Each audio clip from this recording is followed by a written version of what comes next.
Nah, ini adalah jaga jarak. Kalau kita menjaga jarak, maka eh, eh, orang yang terinfeksi akan jauh lebih sedikit. Kita tidak bisa bilang tidak. Kalau kita tidak menjaga jarak, maka dalam waktu 30 hari ada 406 orang yang akan terinfeksi. Walaupun dari 406 orang ini tidak semuanya mengalami COVID, tidak semuanya mengalami bergejala, tetapi terinfeksi. Dan dari sini kita ambil satu lagi, 30 hari kemudian ada 400 sekian lagi. Inilah yang sudah terjadi di Aceh saat ini. Kalau kita 50% saja dari orang yang berada di Aceh ini mau melakukan social distancing, menjaga jarak, maka dalam 30 hari hanya sekitar 15 orang terinfeksi. Tentang banyak postingan di media sosial mengatakan COVID ini tidak benar, COVID ini hoax, COVID ini diada-adakan saja. Yang sebenarnya diperdebatkan di kalangan para ahli di dunia ini bukan COVID ini ada atau tidak. COVID ini ada. Tetapi ada yang mengatakan COVID ini dibuat dari satu grup para ahli, diciptakan virusnya. Ini yang diperdebatkan, bukan ada tidak adanya. COVID ini memang ada, tapi bagaimana dia datang, ada yang mengatakan itu alami, ada yang mengatakan itu dibuat. Tapi untuk kita masyarakat tidak perlu ikut dalam perdebatan itu. Mau dibuat, mau dia ada dengan alami, yang pasti dia ada. Semua ahli sepakat dia ada. Yang mengatakan ini rekayasa pun bukan rekayasa diada-adakan padahal tidak ada, tetapi ada tapi dibuat, itu intinya. Tetapi di masyarakat kita kemudian dibelokkan menjadi ada tidak ada. Nah, ini persepsi yang berbeda. Jadi semua para ahli sepakat COVID itu ada, benar adanya. Masalah dia adalah diciptakan atau terjadi alami, sepertinya untuk tingkat kita di masyarakat, biarlah orang-orang di atas saja yang berdebat untuk itu. Walaupun sebagian besar para ahli mengatakan tidak mungkin manusia bisa menciptakan virus yang demikian sempurnanya. Slide. Stigma bahwasannya COVID itu adalah sangat berbahaya sehingga kita harus menjauhi mereka yang COVID, tidak seperti itu. Itu adalah hal yang membuat orang menjadi takut kemudian kalau dikatakan terkena COVID. COVID itu bukan aib. Banyak orang-orang penting sampai tingkat presiden di dunia ini yang juga positif. Gambar ini memperlihatkan bagaimana, mohon maaf, ini saya pribadi, mengunjungi para peserta didik, dokter-dokter yang membantu penanganan COVID yang kemudian terinfeksi. Mereka diisolasi. Saya datang, saya berani berdekatan sama mereka walaupun menjaga jarak, memakai masker. Saya bercerita sama mereka. Saya tidak khawatir untuk ini dan kemudian sampai sekarang alhamdulillah mudah-mudahan Allah terus memberikan hidayah kepada kita. Saya pribadi masih negatif, barangkali nauzubillah min dzalik, mudah-mudahan jangan sampai terkena. Artinya berdekatan seperti ini dengan menjaga jarak, dengan menjaga jangan sampai bersentuhan, dengan memperhatikan protokol COVID, tidak ada masalah. Jadi untuk apa kita buat stigma sehingga orang yang COVID dijauhi segala macam? Tidak perlu. Yang kedua adalah ada yang mengatakan rekayasa medis. Rekayasa medis ini adalah rekayasa medis. Saya katakan bagi medis, tidak penting, tidak perlu melakukan rekayasa seperti ini.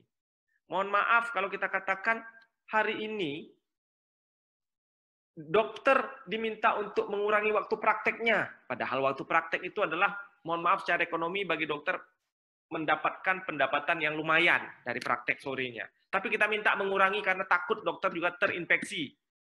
Apalagi kemudian faktanya, banyak dokter di Indonesia yang meninggal karena COVID.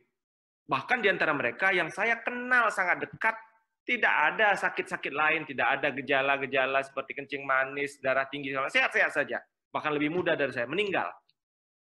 Di Indonesia ini sekarang hari ini sudah 109 orang meninggal dunia. Dokter, tenaga medis. Apa yang direkayasa? Untuk apa kita rekayasa? Apakah kemudian ada yang mengatakan bahwasanya tenaga medis mendapat keuntungan dari COVID? Saya katakan bahwasanya sama sekali tidak benar tenaga kesehatan mendapat keuntungan. Apa yang diuntungkan? Kalau orang mengatakan ada insentif yang dijanjikan untuk tenaga medis, saya katakan untuk para dokter, perawat, sampai hari ini belum ada yang keluar. Saya mengatakan ada yang sudah dibantu oleh pemerintah, yaitu peserta didik, calon-calon dokter spesialis sudah dapat. Tetapi mereka adalah peserta didik yang bekerja siang malam. Bahkan kalau kita tahu, di Zainal Abidin sudah 93 orang dari mereka itu yang positif COVID. Itu yang baru. Tetapi yang para perawat, para dokter yang sebagai PNS yang bekerja belum. Bahkan kalau boleh dipilih, insentif yang dijanjikan katakanlah 5 juta sampai 10 juta. Kalau dalam kondisi normal, mohon maaf, barangkali kalau mereka berpraktek, mereka bisa dapat. Ya, sehingga sangat tidak masuk akal kalau dikatakan dokter mendapat keuntungan dari COVID. Slide. Penolakan terhadap jenazah, bahkan ada kadang-kadang yang dipukul para petugas medis yang penguburan jenazah ini, ditolak ambulannya. Mohon maaf saya katakan, kasihan sekali mereka, karena mereka sangat kelelahan. Saya tahu persis, di Zainal Abidin ini sudah kelelahan mereka, terlalu banyak mayat yang harus mereka kerjakan, sudah kecapean, sudah menyerah. Siapa yang mau bantu? Apakah mereka yang kemudian menyampaikan bahwasannya COVID ini rekayasa mau bantu? Tidak, tetap mereka yang akan bekerja dengan pakaian seperti ini. Saya katakan memakai pakaian seperti ini sangat tidak nyaman. Salah kita membuka, salah kita bergerak, kita yang terinfeksi. Sangat tidak mudah. Kadang-kadang kita melihat mereka mengatakan, dokter, mohon maaf, saya sudah mulai meriang. Rasanya keluar air mata bagaimana pengorbanan mereka. Mereka melakukan penguburan tengah malam. Bahkan kadang-kadang ada yang dengan tangannya sendiri menggali kuburan. Sangat luar biasa. Kenapa kita masyarakat malah kemudian menyampaikan sesuatu yang kemudian menyakiti orang-orang yang mau bekerja begini? Ada yang bertanya kepada saya, dokter, keluarga saya sudah sakit lama dan bukan COVID, dia memang sudah penyakitan lama, sudah kurus, sudah bulanan berada di rumah. Kenapa ketika dibawa ke rumah sakit disampaikan COVID? Pertanyaan saya adalah orang sakit lama adalah orang-orang yang dianggap sebagai memiliki komorbid, memiliki penyakit lain. Dan walaupun dia di rumah, kalau tetap ada orang di rumah tersebut yang keluar masuk, contohnya anaknya pergi bekerja, pulang, kemudian ada cucunya duduk di warung kopi dan kembali ke rumah, ini tetap dia akan terinfeksi. Karena barangkali dibawa oleh orang-orang yang keluar masuk dari rumah. Kecuali kalau dia di rumah sendiri, orang di rumah tidak ada yang keluar rumah satupun, nah ini barangkali mungkin menjadi pertanyaan. Tapi kalau ada orang yang keluar masuk di rumahnya, walaupun dia tidak pernah keluar rumah, tetap akan bisa tertular. Kemudian pemeriksaan COVID mengamburkan uang negara. Nah, di seluruh dunia diakui kalau kita cepat bisa melakukan deteksi terhadap mereka yang mengalami COVID, maka kita bisa cepat mengisolasi mereka. Dengan kita isolasi, dengan kita jauhkan dari orang-orang yang kemungkinan tertular, maka virus itu dalam waktu 2 minggu akan hilang dari tubuh orang tersebut. Selama tubuh orang tersebut sehat, akan hilang. Dan kalau akan hilang, maka tidak menyebarkan ke orang lain. Jadi kalau kita tidak periksa, maka virus yang ada di tubuh si A akan pindah ke B, si B ketemu si D, pindah ke D, dan seterusnya, dan seterusnya. Tidak pernah akan berhenti. Sampai 5 juta orang di Aceh mengalami terkena virus tersebut. Baru dia akan berhenti. Tetapi apakah kita mau demikian? Tentu saja itu adalah selemah-lemahnya iman, selemah-lemahnya tindakan, membiarkan masyarakat kita semua terinfeksi. Bukankah kita tahu 5% dari mereka akan bergejala berat? Kita tidak akan sanggup. Medis bekerja bertaruh nyawa demi menyelamatkan orang. Banyak sehari ini di Zainal Abidin ini pasien COVID yang harus dioperasi. Orang mau melahirkan tapi dia COVID. Dokter-dokter itu tidak senang sebenarnya melakukan operasi ini, tapi demi menyelamatkan orang, demi menyelamatkan nyawa, mereka harus melakukan itu. Ada yang perdarahan di otak harus dioperasi. Ini gambaran bagaimana sebelum operasi mereka berdoa, mudah-mudahan jangan tertular. Karena memang kita punya pengalaman jelek, ada tenaga medis kita yang membantu mengoperasi orang COVID, akhirnya tertular, bahkan meninggal dunia. Apakah kemudian kita masih dituduh melakukan hal-hal yang barangkali di masyarakat disebarkan sebagai tindakan-tindakan mencari keuntungan? Tidak ada harga keuntungan apapun yang lebih tinggi daripada menyelamatkan nyawa dan daripada selamat nyawanya dari COVID-19. Saya menggambarkan selalu, harimau ini sangat ganas. Tetapi harimau ini tidak akan ganas kalau dia berada di kandang. Orang menderita COVID akan menyebarkan kemana-mana.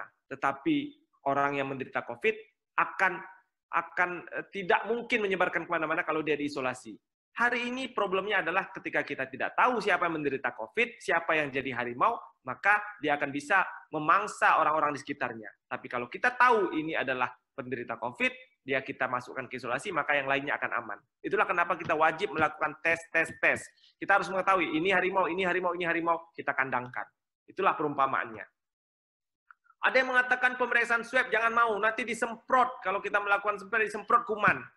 Kalau orang sudah pernah melakukan swab, dia akan tahu tidak ada yang disemprot. Dia akan tahu bagaimana kemudian orang yang melakukan swab juga beresiko. Tidak ada itu.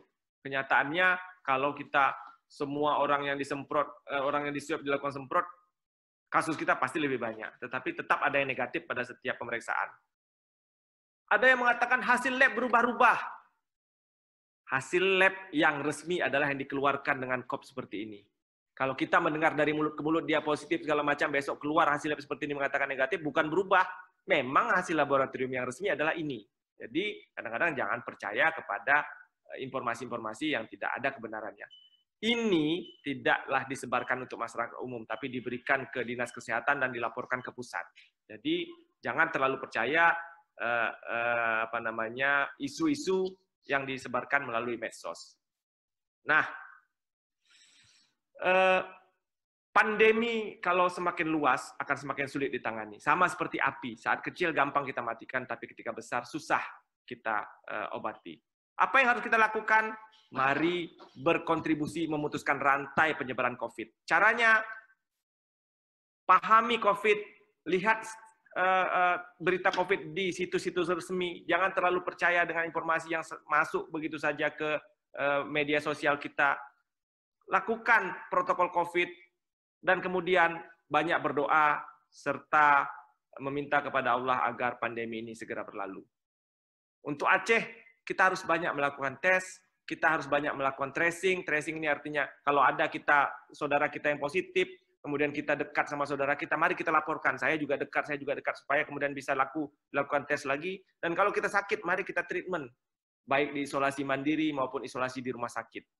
Karena dengan beginilah caranya supaya kita kemudian bisa memutus rantai penularan. Dan di Aceh, mari kita libatkan tokoh agama, memberikan edukasi kepada masyarakat untuk melawan COVID. Terima kasih, demikian. Lebih kurang, mohon maaf kalau ada pertanyaan, silakan. Billahi taufiq wal hidayah. Wassalamualaikum warahmatullahi wabarakatuh. Waalaikumsalam warahmatullahi wabarakatuh.